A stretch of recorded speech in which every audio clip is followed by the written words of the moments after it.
The observation room was cold and sterile, filled with the soft hum of life support systems and the quiet clicking of data pads. Do-hyun pressed his hand against the transparent barrier and watched the three cubs huddled together in the far corner of their habitat. They had not moved in hours. They had not eaten in 7 days. The cubs were beautiful even in their misery. Their fur was thick and silver, marked with darker stripes that seemed to shimmer under the artificial lights. Their eyes glowed a soft amber color, and their fangs were made of something that looked like crystal. When they breathed, those fangs caught the light and threw tiny rainbows across the floor. But now those eyes were dull, and the cubs barely moved. Do-hyun had been on Conservation Station Epsilon 7 for 3 months when the emergency evacuation began. Gravik Prime was dying. Its sun had become unstable, and the entire planet had maybe 2 years before it became uninhabitable. The Galactic Council had sent rescue teams to save what they could. The Vectar were apex predators, intelligent in their own way and rare. Only a few thousand remained in the entire galaxy. These 3 cubs were precious beyond measure, but they were dying anyway. Still nothing?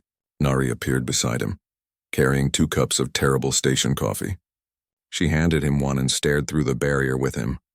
Her dark hair was pulled back in a messy bun, and she had dark circles under her eyes. Nobody on the station was sleeping well these days. Nothing, Do-hyun said quietly. They won't even look at the food. The habitat was perfect, at least according to the alien scientists. The temperature was controlled to match Gravik Prime's climate. The humidity was exact. They had provided fresh meat, synthetic protein, even live prey animals that the cubs could hunt. The cubs ignored all of it. They just huddled together and waited to die. Dr. Thynek says it's neurological, Nari said. She did not sound like she believed it. He thinks maybe they suffered brain damage during the evacuation. Some kind of trauma that affected their feeding response. Do-hyun shook his head. Their scans are clean. There's no brain damage. There's nothing physically wrong with them at all. Then why won't they eat? That was the question everyone was asking. Commander Velrax, the station's insectoid commander, had called 3 meetings in the last 2 days. His compound eyes showed no emotion, but his mandibles clicked together in a way that suggested deep frustration. The Galactic Council was watching this mission closely. If the station could not even keep 3 cubs alive, what hope did they have for the thousands of other rescued creatures? Dr. Thynek had presented his theories with cold reptilian logic. The cubs were juveniles. Juveniles required specific nutritional content. They had provided that content. Therefore, the cubs should eat. If they did not eat, there must be a malfunction in their biological programming. He suggested euthanasia. A clean death was better than slow starvation. Commander Velrax had not approved that yet, but Do-hyun knew he was considering it.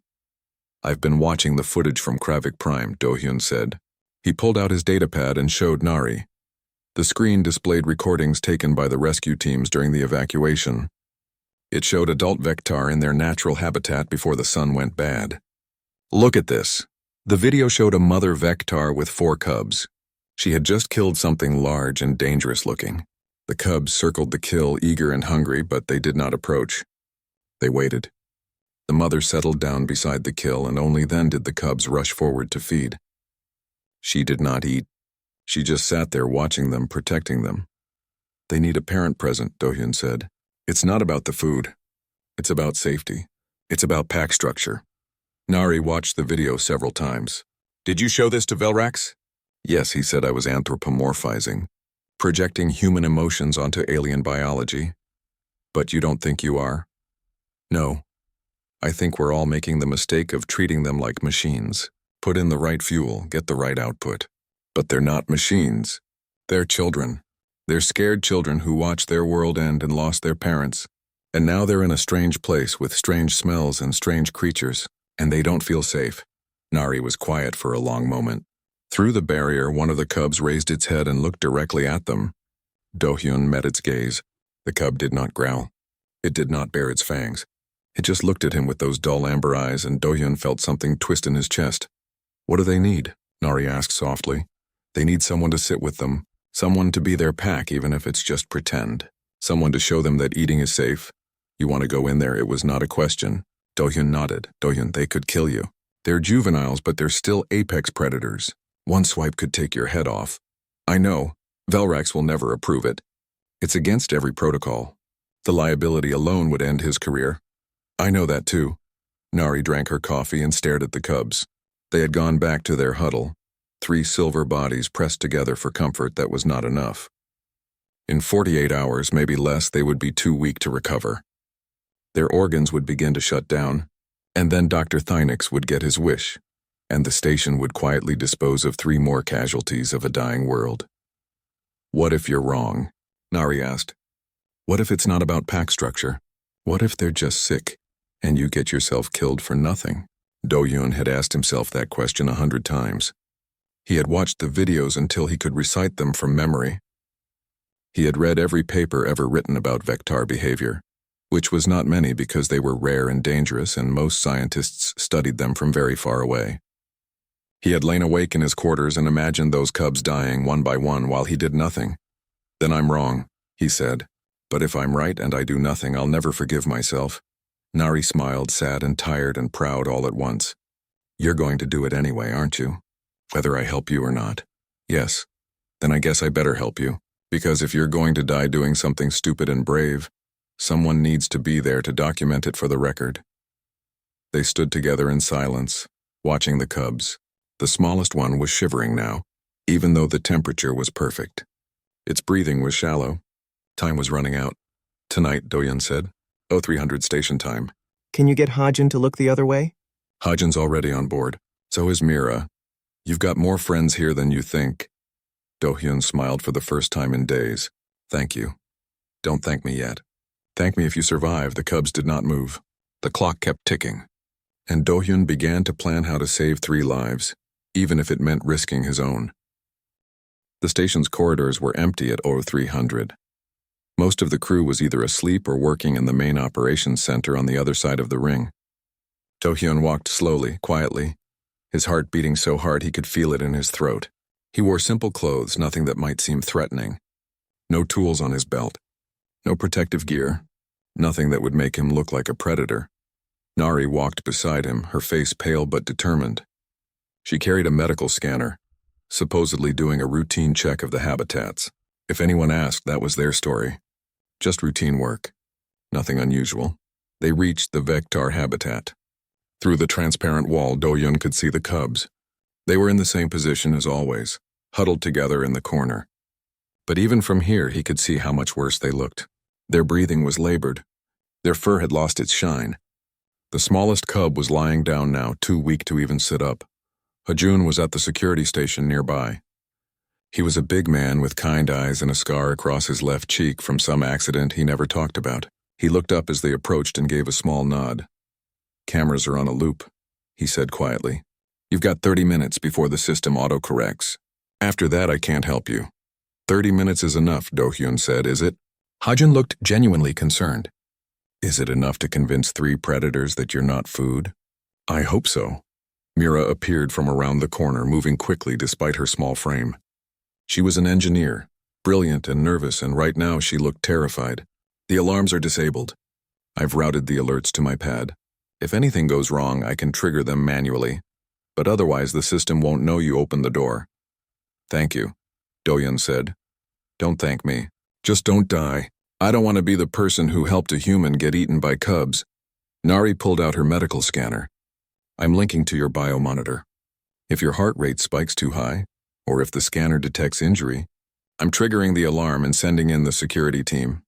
That could get them killed too, Do-hyun said. Then don't get injured. He smiled, trying to look more confident than he felt. The truth was his hands were shaking. He had spent his entire adult life studying alien creatures, but he had always done it from behind barriers, through cameras, with layers of safety between him and them. This was different. This was walking into the den of apex predators and hoping they understood he was trying to help. Last chance to back out, Nari said softly. Do-hyun looked at the cubs. The smallest one's eyes were closed now. No, it's not. He walked to the habitat door. The control panel glowed softly in the dim light. One button. That was all it took. One button and the barrier between him and the cubs would disappear. He pressed it. The door slid open with a soft hiss. Air rushed past him, carrying scents he did not have words for. Earth and musk and something sharp like ozone, the habitat's artificial environment. perfectly calibrated to match a world that was dying. He stepped inside. The door closed behind him. For a long moment, nothing happened. The cubs remained in their huddle, too weak or too tired to react. Do-hyun stood perfectly still, barely breathing, letting them adjust to his presence. He was not running. He was not attacking. He was just there. Then the largest cub raised its head, its eyes locked onto him. Those dull, amber eyes suddenly sparked with something. Awareness. Focus. The eyes of a predator that had just noticed prey. The cub stood up slowly.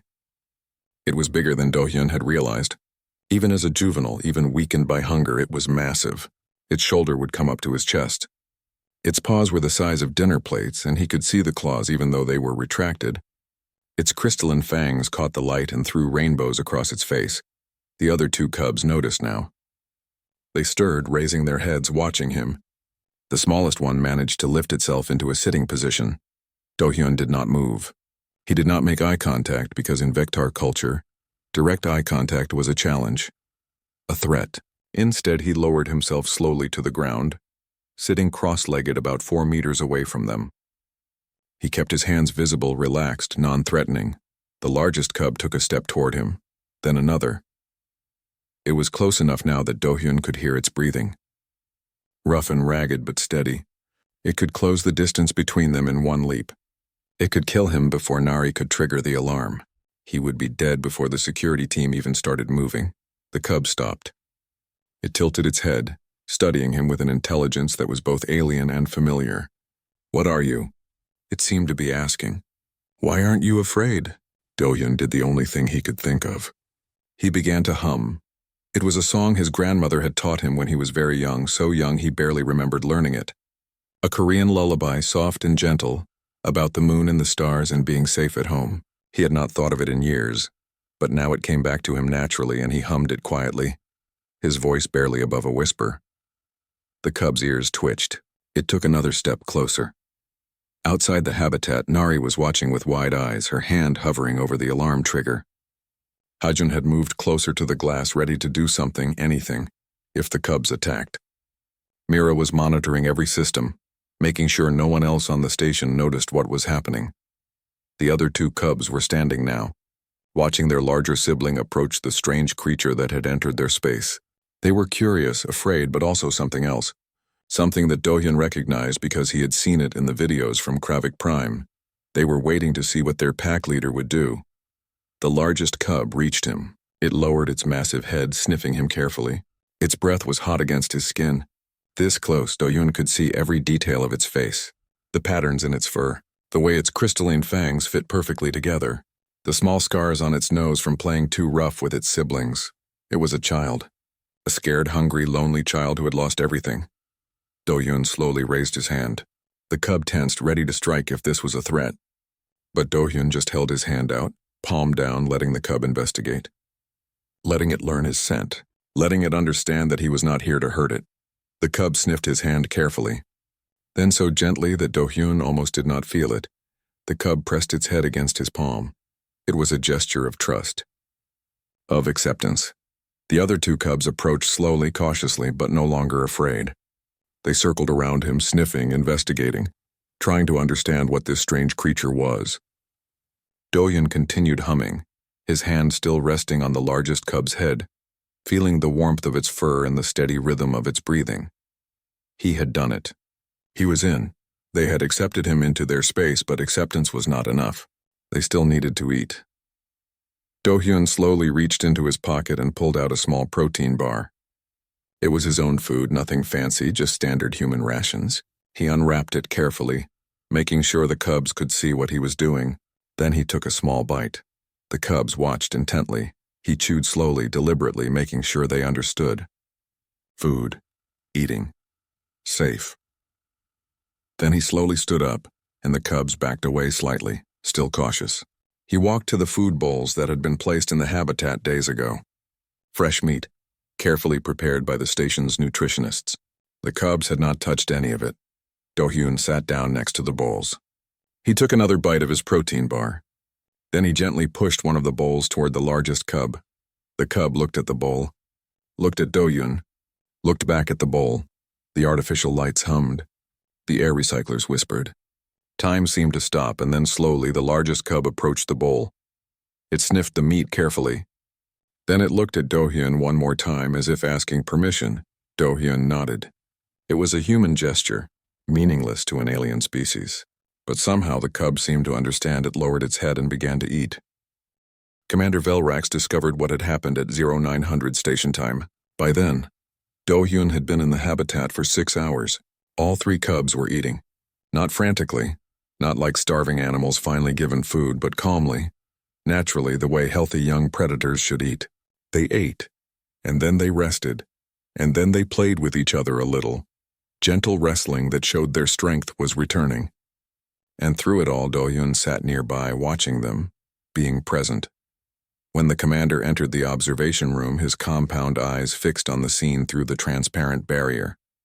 His mandibles clicked rapidly, a sign of extreme agitation. Behind him came Dr. Thynix, the reptilian scientist, his scales flashing with colors that indicated anger and confusion. Nari stood between them and the habitat, her spine straight, her medical scanner held up like evidence in a trial. Before you say anything, look at the data. You violated every protocol, Velrax said. His voice was buzzing and mechanical through his translator. You allowed a human to enter a habitat with apex predators, without authorization, without proper safety measures. Look at the data, Nari repeated louder this time. She thrust the scanner forward. Do-hyun's stress hormones are low. His heart rate is calm. He's been in there for 6 hours and the cubs have not shown any aggression, not once. And more importantly, their stress markers have dropped by 73% since he entered. Dr. Thynix moved closer to examine the scanner. His eyes, cold and analytical, studied the numbers. That's impossible. They should be in crisis. After 7 days without food, their bodies should be in shutdown mode. But these readings show they're recovering. Their organ function is improving. Because they're eating, Nari said. Look. Through the barrier, they could see the smallest cub approaching one of the food bowls. It was still weak, moving slowly, but it was moving. It began to eat while Do-hyun sat a few meters away, humming that same gentle tune. How? Velrax asked. It was not an accusation anymore. It was genuine confusion. How is this possible? What is he doing that we could not do? He's being a parent, Nari said simply. Or close enough. He's showing them that they're not alone, that they're safe, that eating is okay. But he's not their parent, Dr. Thynix said. He's not even their species. There's no genetic similarity, no pheromone compatibility, no biological markers that would trigger pack bonding. This should not work. Suji arrived then, rushing into the observation room with her medical equipment. She was the station's human medical officer, small and fierce with sharp eyes that missed nothing. Is he injured? I've been monitoring his vitals remotely, but I need to see him. He's fine, Nari said. Better than fine. He's saving them. Suji moved to the barrier and watched for a long moment. Then she smiled, soft and sad. Of course he is. That's what humans do. Explain, Velrax commanded. Suji pulled up a holographic display, showing various species and their bonding patterns. Most species in the galaxy bond with their own kind. Some can bond with 1 or 2 other species if there's evolutionary overlap. But humans? Humans can bond with almost anything. We've domesticated hundreds of species on our own world. We keep animals as companions even when there's no practical benefit. We name our vehicles. We apologize to furniture when we bump into it. We form emotional attachments to plants. That's irrational, Dr. Thynix said. Maybe, but it's also powerful. Humans project empathy outward. We assume other creatures have feelings like ours, and we respond to those feelings. We can make ourselves part of a pack even when biology says we shouldn't be able to. Yoongi appeared in the doorway. He was the station's cultural liaison, responsible for helping different species understand each other. He was older than most of the other humans on the station, with gray hair and gentle eyes. I've been studying pack-bonding species for 30 years, he said. And I can tell you that what's happening in that habitat shouldn't be possible according to conventional xenobiology. But humans have never been conventional. He moved to stand beside Suji, watching Do-hyun through the barrier. The largest cub had finished eating and was now lying down next to the human, its massive head resting on its paws. Do-hyun reached out and gently scratched behind its ears. The cub's eyes closed in contentment. That cub weighs 300 kilograms, Jungi said quietly. Its jaw can crush bones. Its claws can tear through steel plating. Right now it could kill him with one casual swipe. But it won't. Because somehow in the space of a few hours it has decided that this human is safe. His family. How long can he maintain this? Velrax asked. He cannot live in that habitat indefinitely. He can't, Nari admitted. But he doesn't have to. He just had to show them that eating is safe. That they're protected. Now that they've started eating, their bodies will recover.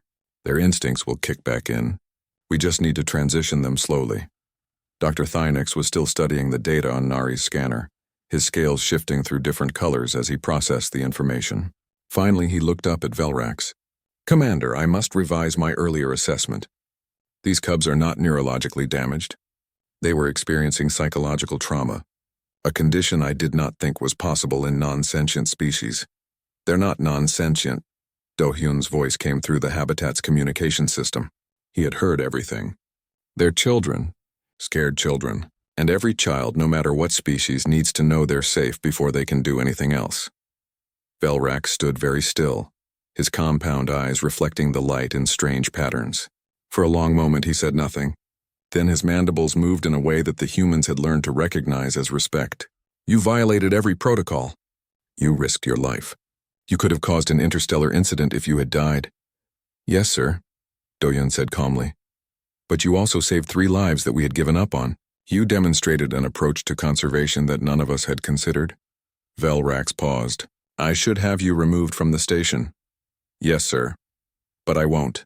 Because I'm beginning to understand that humans see the universe differently than we do. And perhaps that difference is valuable. Through the barrier, the middle cub approached Do-hyun. It carried something in its mouth, a piece of meat. It dropped the meat in front of the human and sat down looking at him expectantly.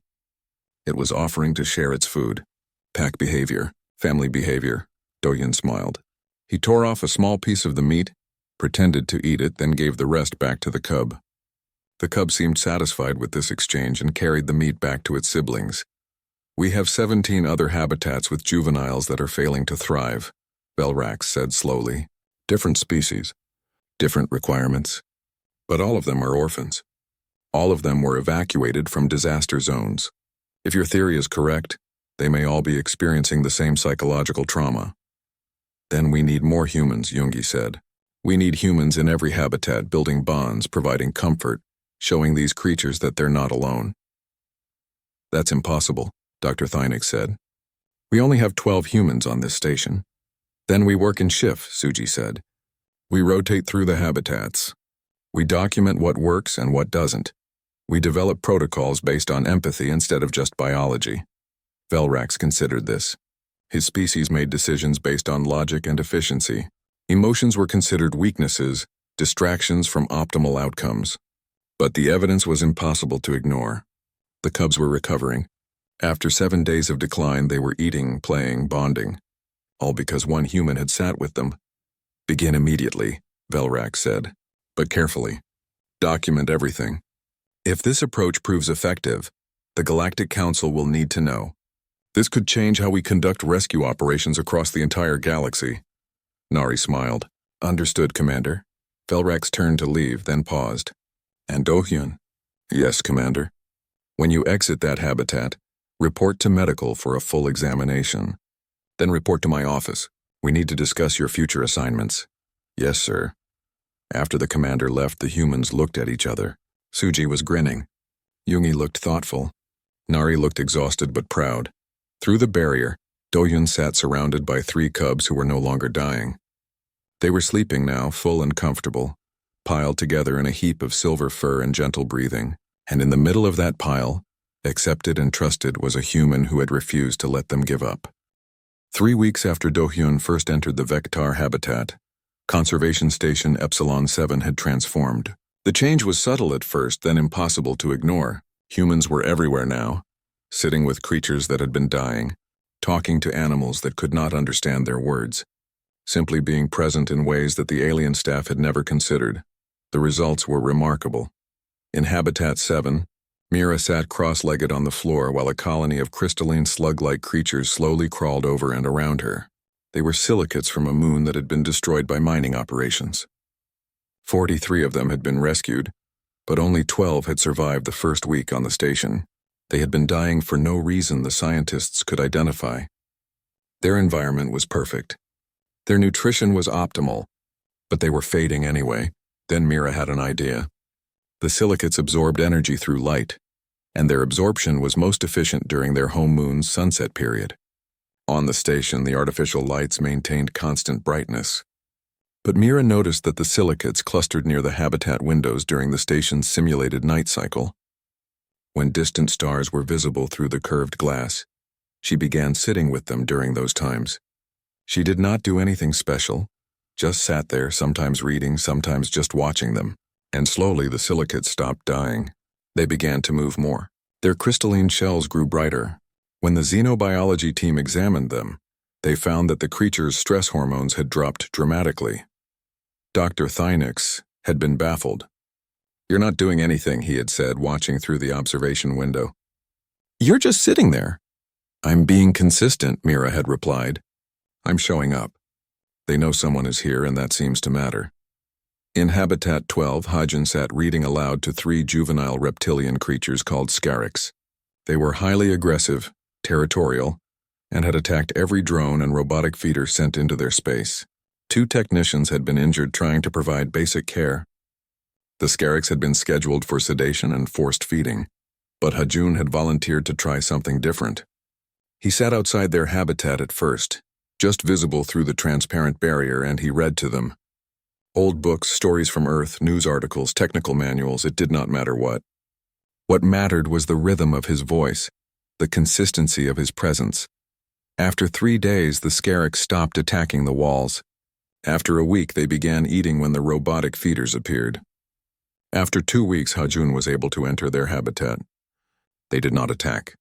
They simply watched him, their reptilian eyes tracking his movements. And when he sat down and continued reading, they settled down near him, close enough to hear but far enough to feel safe. "It's the vibration," Jungi explained to the gathered staff at one of the daily briefings. "The Scarix are partially deaf in our audio range, but they're very sensitive to vibrations. On their homeworld, adult Scarix produce low-frequency rumbles to communicate safety to their young. Hajin's voice, even though they can't understand the words, produces similar vibrations. But how did he know to do that?" Dr. Thinix asked. Hajun shrugged. "I didn't. I just thought they might like company." That was the pattern repeated across the station. Humans trying things that seemed illogical, that had no basis in scientific theory, that simply felt right. And more often than not, those things worked. Suji spent her off hours in the medical wing with injured creatures recovering from trauma. She talked to them, sang to them, told them about her day even though they could not possibly understand. The recovery rates improved. Animals that had been expected to die pulled through. Creatures that had stopped responding to treatment began to heal. Nari worked with a group of avian juveniles whose parents had died in a habitat collapse. The birds were social creatures, but they had stopped calling to each other, stopped grooming, stopped all the behaviors that made them a flock. Nari spent hours just sitting near their habitat, occasionally whistling, occasionally mimicking their calls. It took time, but eventually the birds began to respond. They started calling again. They started grooming each other. They became a flock again. Even Commander Velrax had attempted human integration therapy, though with less success. He had spent an hour in the habitat of some plant-like organisms that responded to electromagnetic fields. The commander's natural bioelectricity should have been comforting to them. Instead, they had recoiled. It was Do-hyun who gently explained that the commander's presence, while biologically appropriate, felt threatening because of his predatory body language. The plants, though not sentient in the traditional sense, responded to the intent behind the presence. Intent, Velrax had repeated, confused. "It's hard to explain," Do-hyun had said, "but humans have this ability to soften ourselves, to make ourselves seem non-threatening even when we're capable of threat. It's something we learned early in our evolution, when we had to cooperate with each other and with other species to survive." The Galactic Council took notice. Reports from Station Epsilon 7 were spreading through the conservation networks. Other stations began requesting human personnel. The data was undeniable. Human presence improved survival rates across almost every species tested. Dr. Velnax arrived on the station during the 4th week. He was ancient by any measure, an amphibian scientist who had been running conservation programs for 200 years. He had seen every method, tried every technique, and he carried with him the weight of thousands of failures. Species that went extinct despite his best efforts. Juveniles that died in perfect habitats for reasons no one could explain. He spent 3 days observing the humans at work. He watched Do-hyun with the Vectar cubs, who now followed the human around like puppies whenever he entered their habitat. He watched Mira with her silicates. He watched Hajun reading to the Scarix, his voice a steady rumble that seemed to calm even the most aggressive juvenile. On the 4th day, Dr. Velnax asked to speak with Do-hyun privately. They met in the station's arboretum, a small garden space designed to give the crew a break from the sterile corridors. The old amphibian moved slowly, his joints stiff with age, but his eyes were sharp and thoughtful. "I have been doing this work for 2 centuries, he said without preamble. "I have saved thousands of creatures. I have also failed thousands more. And in all that time, I never understood why some survived and others did not. We gave them everything they needed. Perfect environments, perfect nutrition, perfect medical care. But they died anyway." He looked at Do-hyun with something that might have been sadness. "I thought they were weak. I thought natural selection was simply taking its course. But I was wrong, wasn't I?" "They weren't weak," Do-hyun said gently. "They were lonely. They were scared.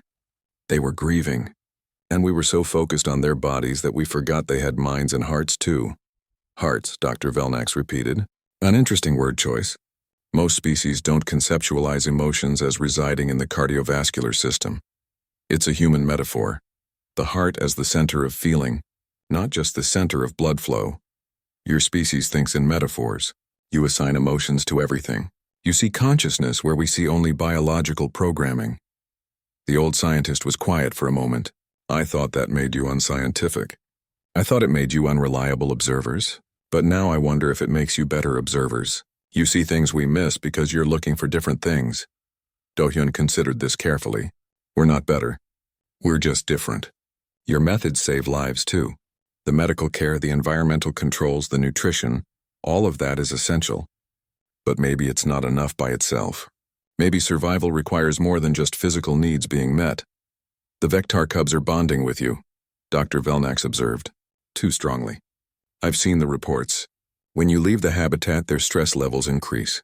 You're creating a dependency." "I know." It was the problem that kept Do-hyun awake at night. The cubs were thriving, but they were thriving because of him.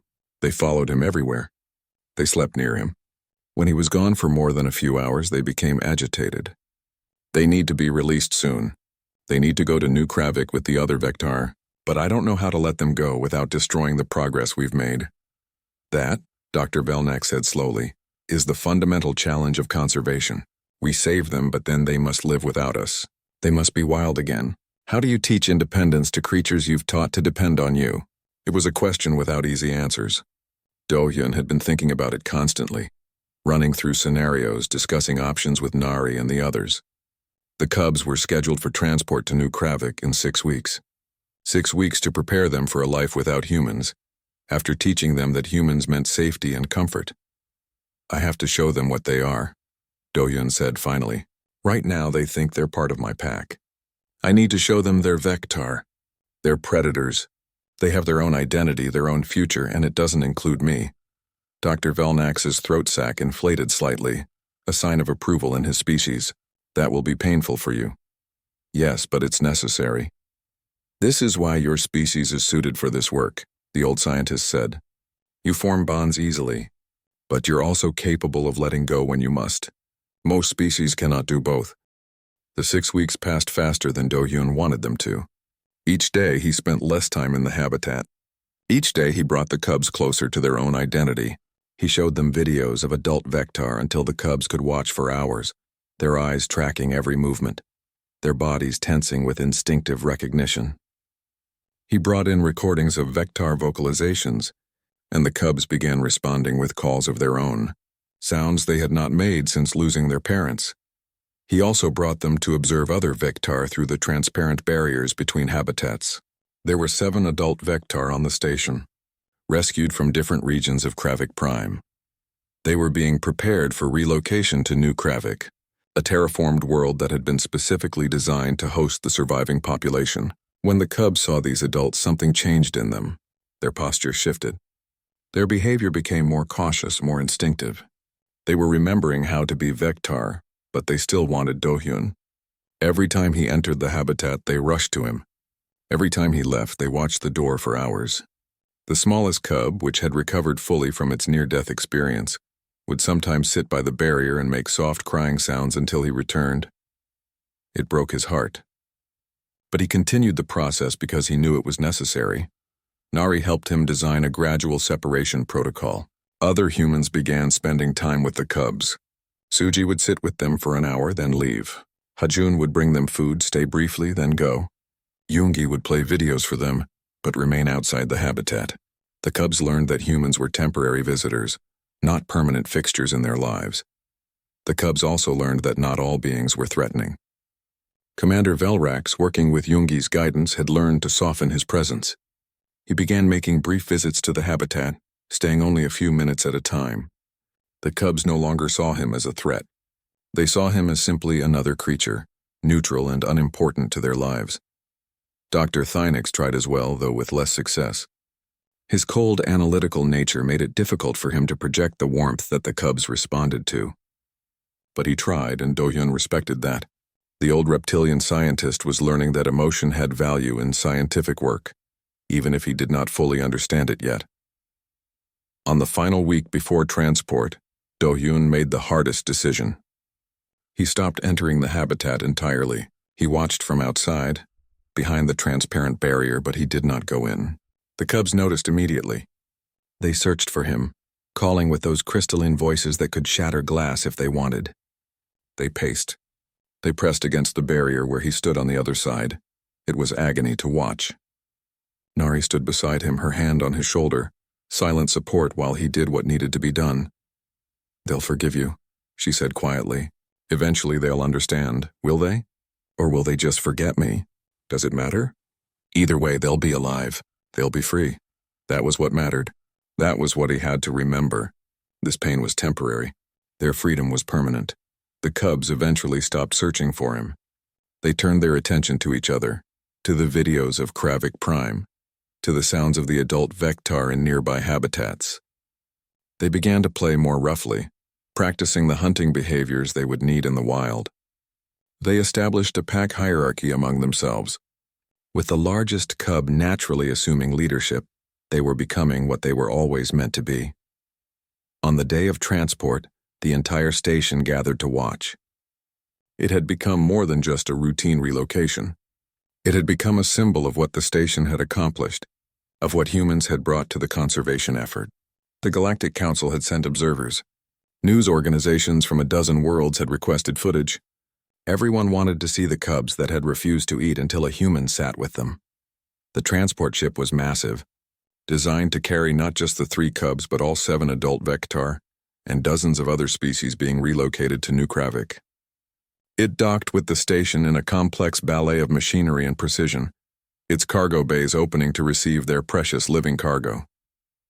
Do-hyun stood in the habitat for the last time. The cubs were in their travel cages, sedated but not unconscious. Their amber eyes tracked his movements, calmer now, more accepting. They knew something was happening. They did not know it was goodbye. He approached the largest cub's cage first. The cub that had trusted him first, that had been brave enough to approach a strange alien creature and accept it into the pack.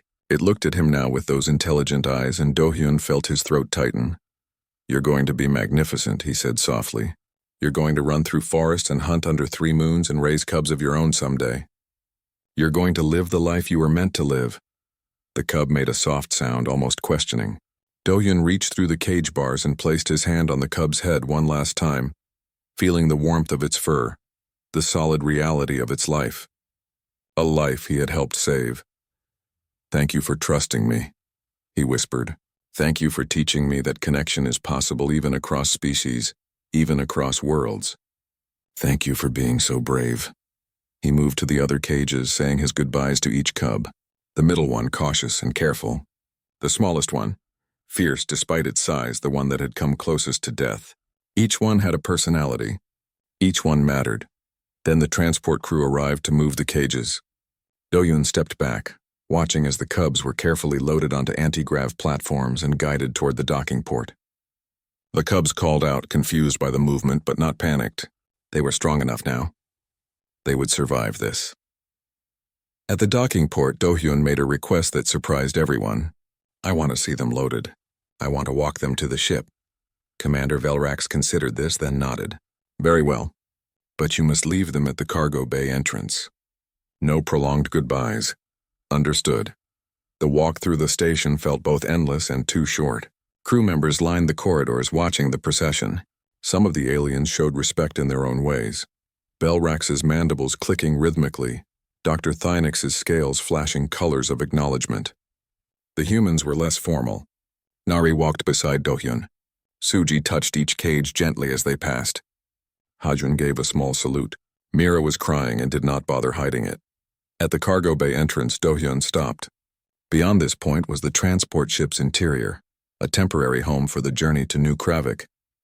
The cubs would sleep through most of the trip, sedated for their safety and comfort. When they woke, they would be on a new world, with new smells and new skies and other Vectar to teach them the final lessons of being wild. The largest cub looked at him one more time. And then, in a gesture that Do-hyun would remember for the rest of his life, the cub pressed its massive head against the cage bars, reaching toward him as far as it could. It was the same gesture it had made in the habitat weeks ago, when they had first bonded, a gesture of trust, of love, of goodbye. Do-hyun pressed his hand against the cub's head through the bars. "Be free," he said. "Be wild. Be everything you were meant to be." Then he stepped back and the transport crew took the cages into the ship. The doors closed with a soft hiss. The cubs were gone. Do-hyun stood there for a long time staring at the closed doors. Nari stood with him and eventually the others joined them. They did not speak. There was nothing to say that would make this easier. Finally, Commander Velrax approached. "The Galactic Council has made their decision," he said. "They're creating the Human Empathy Corps. They want you to lead the training program. You and your team. You'll travel to different stations, teaching others what you've learned here." "What about the other juveniles on this station?" Do-hyun asked. "We have 23 humans incoming next month. They'll continue the work you've started." Velrax paused. "You've changed how we approach conservation. The data from this station has been shared across the galaxy. Survival rates are improving everywhere humans are involved. You should be proud." Do-hyun thought about that word. Was he proud? Or was he just heartbroken and trying to find meaning in the pain? "I'll do it," he said finally. "We'll do it. But I want regular updates on the cubs. I want to know how they're doing on New Kravik. I'll arrange it." 6 months later, Do-hyun stood in the training center on Station Theta 9, teaching a new group of humans how to bond with alien juveniles. He showed them videos of the Vectar cubs, explained the principles of pack behavior, demonstrated the importance of patience and presence. His students listened carefully, asking questions, eager to help. During a break, he checked his messages. There was a report from New Kravik. The cubs had been released into the wild 3 months ago. Tracking data showed they had integrated with an existing Vectar pack. They were hunting successfully. They were thriving, but there was something else. Research teams on New Kravik had noticed something unusual. The 3 cubs were the only Vectar on the entire planet that did not flee from human researchers. They did not approach humans, did not seek interaction, but they were not afraid. They would watch humans from a distance, curious but calm, and sometimes, on quiet nights, rangers would hear one of them making soft sounds that almost resembled a human lullaby. They had not forgotten. They had just learned to be both things at once. Wild Vectar and creatures who had once known kindness from a strange,